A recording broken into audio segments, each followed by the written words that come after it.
اس کو اس نے نامزد کر دیا تو اورنگزیب کو اچھا نہیں لگا، تو یہ مرکز میں واپس آ کر اس نے اپنے بھائیوں سے بھی جنگ کی، لڑائی کی اور اپنا تخت سنبھال لیا. اور جب بات مغل سلطنت جو تھی سب سے زیادہ وسیع جو ہوئی تھی نا، سب سے زیادہ جو اس کی سرحدیں وہ اورنگزیب عالمگیر کے دور میں تھی. یہ بہت بڑا یہ واریر تھا، بہت بڑا یہ جنگجو تھا، اور اس نے اپنے مطلب مہارت سے، اپنی جنگی جو اس کی مہارتیں تھیں اس کی بنیاد پر اپنی مغل سلطنت کو بہت زیادہ وسعت دے دی تھی. یہ بھی ایک ریزن تھی کہ وہ ایریاز جہاں کبھی بھی مغلوں کی حکومت نہیں تھی، مغلوں کا جھنڈا نہیں لہرایا تھا، اورنگزیب عالمگیر نے وہ علاقے بھی مسلم ریاست میں شامل کیے، مغل ریاست میں شامل کیے. تو ڈیفینیٹلی ایک ایسا بادشاہ جو اپنی ریاست کو وسیع کرے گا، اور جو کئی صدیوں سے مرہٹاز چل رہے تھے ان کے علاقوں کو بھی اس نے اپنے قبضے میں کیا اور مغل سلطنت میں شامل کیا، تو ان کے جو نسلیں ظاہر ہیں اس کو کبھی بھی اچھا نہیں کہیں گے. کیا یہ مراٹھا امپائر ہی ہندوستان تھی یا برصغیر تھے سارا کچھ؟ نہیں برصغیر ایک الگ سے بس ایک ریاست تھی. نہیں، یہ جو یہ ہندوستان جس کی ہم بات کرتے ہیں اگر بیفور پارٹیشن، تو اس میں پرنسلی اسٹیٹس تو جب پارٹیشن ہوئی تھی نا انڈیا پاکستان بنا تھا، تب بھی 635 ریاستیں تھیں جو پرنسلی اسٹیٹس تھیں جہاں راجے مہاراجے حکومت کرتے تھے، ادر دین جو جتنی جہاں برٹش رول تھا. تو 635 ریاستیں تو اب تھیں، لیکن اس سے پہلے شاید اس سے بھی زیادہ تعداد تھی. چھوٹی بڑی ریاستیں ہزاروں کی تعداد میں تھی، چھوٹی بڑی، اور ایک پورا ملک ہندوستان تھا. تو وہ جو چھوٹے چھوٹے راجے مہاراجے تھے وہ کوئی ایک ریاست کا، کوئی 2 ریاستوں کو، 10 ریاستوں کا، کچھ 100 ریاستوں کا ایک کٹ تھا.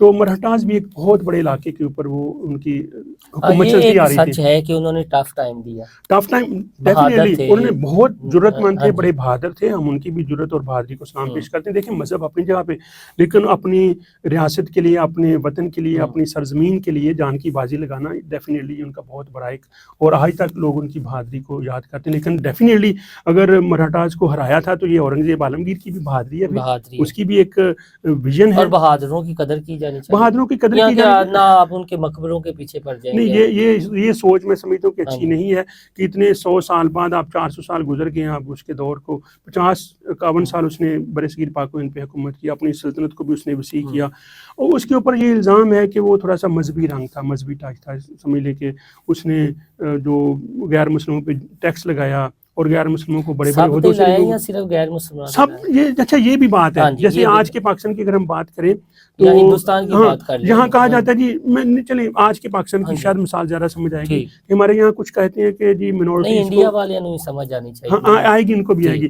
کہ منورٹیز کو بنیادی حقوق حاصل نہیں ہیں یہاں پاکستان میں. تو میں پوچھتا ہوں کہ کیا میجورٹی کو بنیادی حقوق حاصل ہیں؟ سمپل سی گل ہے. اچھا روزگار کے مواقع نہیں ہے، تو جو میجورٹی والے مسلمان ہیں کیا ان کو روزگار مل رہا ہے؟ پاکستان میں مسئلے کا شکار ہر جنتا، بھلے وہ مسلمان ہے، بھلے وہ کرسچن، ہمارے بھائی ہیں، سکھ ہمارے بھائی ہیں، ہندو ہمارے، دیکھیں ہمارے سوسائٹی میں رہتے ہیں، جو بھی یہاں رہتا ہے وہ ہمارے پاکستانی بھائی ہیں.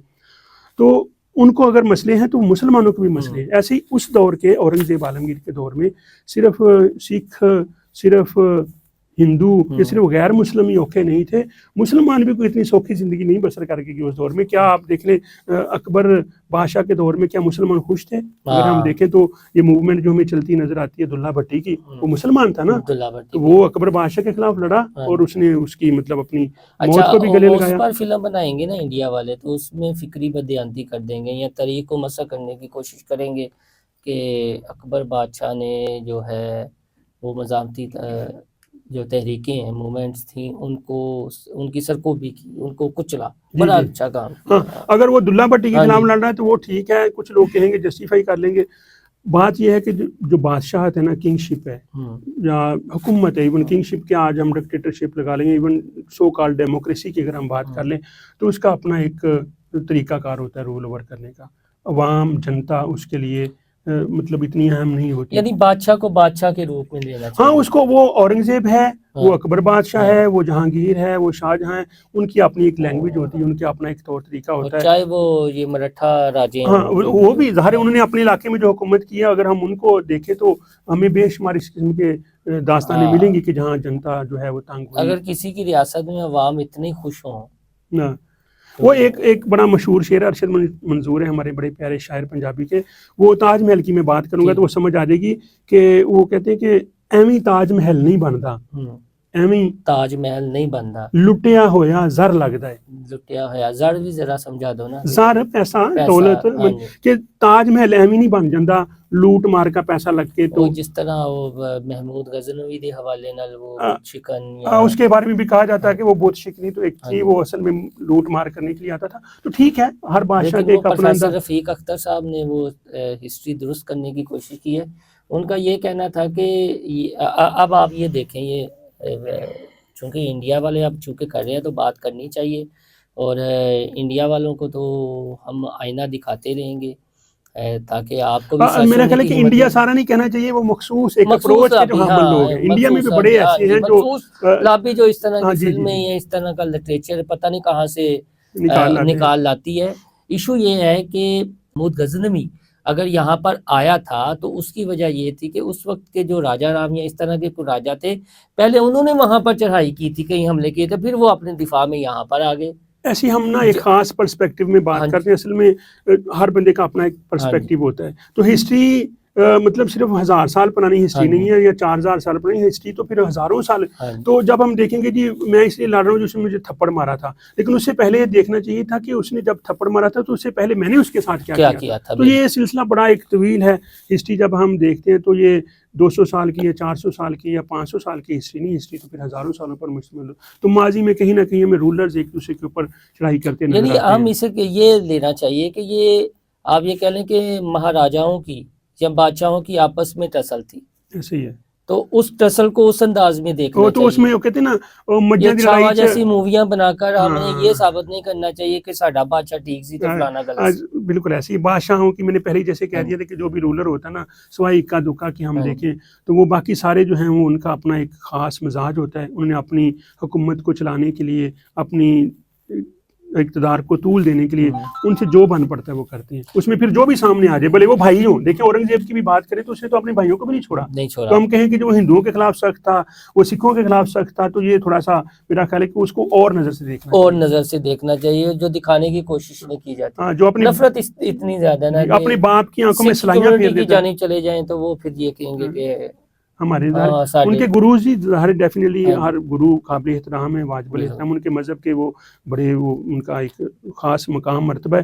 تو جو ظاہر ان کو ان کی جان لے گا وہ اچھا تو نہیں لگے گا نا. ہاں، لیکن یہ ہے کہ جسٹیفائی نہیں کیا جا سکتا. لیکن آپ اگر بادشاہوں کے یا آج کل آپ وہ سو کالڈ جمہوریت پسند لیڈر جو جمہوریت کا لبادہ تو اوڑھتے ہیں، اگر ہم انڈیا کی بات کر لیں، نریندر مودی کو لے لیں کہ جمہوریت کا انہوں نے لبادہ تو اوڑھا ہوا ہے، لیکن اپنے مخالف وہ آوازیں دبا بھی رہے ہیں. جس طرح میڈیا کی زبانیں وہ خاموش کر رہے ہیں، ڈیجیٹل میڈیا پر اپنا کنٹرول کر رہے ہیں، پرنٹ میڈیا پر انہوں نے کنٹرول حاصل کر لیا. مودی ہے نا، ٹھیک ہے، لیکن آپ کو وہ ایک بادشاہت والی، ایک ڈکٹیٹرشپ والی آپ کو وہ دکھائی دے گی. بالکل ایسے لیکن مجال ہے کہ وہ اس نہیں. کو اگر آواز اٹھانی نا، میں سمجھتا ہوں کہ آواز اٹھانی ہے تو مجھے وہ 400 سال پرانے ڈکٹیٹر یا ظالم کے خلاف، آج کے ظالم کے خلاف تو پہلے میں آواز اٹھاؤں. کیا وہاں انڈیا میں مسلمانوں کو بنیادی حقوق حاصل ہیں اس وقت؟ وہ کرسچنز کو حاصل ہیں، ان کے چرچز جلائے جاتے ہیں، مساجد گرائی جاتی ہیں. تو اگر واقعی میں میرٹ پر ظالم کے خلاف آواز اٹھانا چاہتا ہوں تو مجھے اپنے وقت کے ظالم کا گریبان پہلے پکڑنا چاہیے، نہ کہ 400 سال پہلا ظالم جو کہ قبر میں پتہ نہیں اس کی اب مٹی بھی کیسے ہو چکی ہوگی، تو میں کہوں جی اس کو میں سزا دینے جا رہا ہوں، میں ظلم کے خلاف آواز اٹھاؤں گا تو اس کے ظلموں کا حساب لوں گا. تو جو آج ظلم ہو رہے ہیں بھائی اس کے خلاف آواز اٹھائیں، ان کے خلاف موویز بنائیں تو یہ زیادہ بہتر ہوگا. بالکل یہی ہمارا نقطۂ نظر ہے جی. اور اس حوالے سے کوئی نئی چیز سامنے آئی، خاص طور پر چھٹے مغل بادشاہ اورنگزیب عالمگیر اور جو ہندو راجا تھے سمبا مہاراج، جن پر یہ موویز بنائی جا رہی ہے. اب وہ پتہ چلا ہے کہ کچھ مزید اس طرح کی موویز انڈیا بنانا چاہ رہا ہے. بے شمار سینکڑوں موویز بنائیں، لیکن آپ حقائق کو تو مسخ نہیں کر سکتے. ہاں، اگر آپ نے آواز بلند کرنی ہے تو اپنے ملک میں جو آپ کی جمہوریت کی آڑ میں جو ڈکٹیٹرشپ لاگو ہوئی ہے اس پر آواز بلند کریں. جو آپ کے ملک میں اقلیتوں کے ساتھ سلوک ہو رہا ہے اس پر آواز بلند کریں. اس کا مطلب ہے کل کو کوئی اور محقق آئے گا یا کوئی اور فلم میکر آئے گا تو 200 سال بعد یا 300 سال بعد یا 100 سال بعد وہ یہ پھر مودی صاحب کو رگڑنا شروع کر دے گا. ضروری نہیں ہے کہ ہر کسی نے برے کام ہی کیے ہوں، کہیں نہ کہیں اچھے کام بھی ہوتے ہیں. بہرحال جن کا مزاج راجوں والا ہے، بادشاہوں والا ہے، وہ اپنی مرضی کے کچھ نہ کچھ تو کرتے رہتے ہیں. لیکن یہ جو چھاوا جیسی موویاں بن رہی ہیں، میں پھر جاتے جاتے ایک بات کر دوں، یہ اس لیے ہیں کہ گھرے مردے اکھاڑنے کی کوشش کی جاتی ہے جب ایشو کوئی نہ ہو، اور جب اپنے ملک پر توجہ نہ ہو، عوام کے مسائل حل کرنے نہ ہوں، تو پھر اس طرح کے گڑھے مردے اکھاڑے جاتے ہیں، پراپوگنڈا کیا جاتا ہے۔ اور اب یہ جو ایک خاص ہندو مائنڈ سیٹ ہے، جو ہندتوا کے پرچارک ہیں، وہ یہ چاہتے ہیں کہ مہاشٹرا میں جو اورنگزیب عالمگیر کا مقبرہ ہے چھٹے مغل بادشاہ کا، وہ کسی طریقے متنازع بنایا جائے اور یہاں سے اکھاڑا جائے۔ اسی مائنڈ سیٹ کے ساتھ یہ پراپوگنڈا موویز بنائی جا رہی ہیں۔ انڈیا اپنے آپ کو بہت لبرل سمجھتا ہے، وہ ان کی عوام کو بھی سوچنے کی ضرورت ہے کہ آیا یہ ہمارے لوگ کیا کر رہے ہیں۔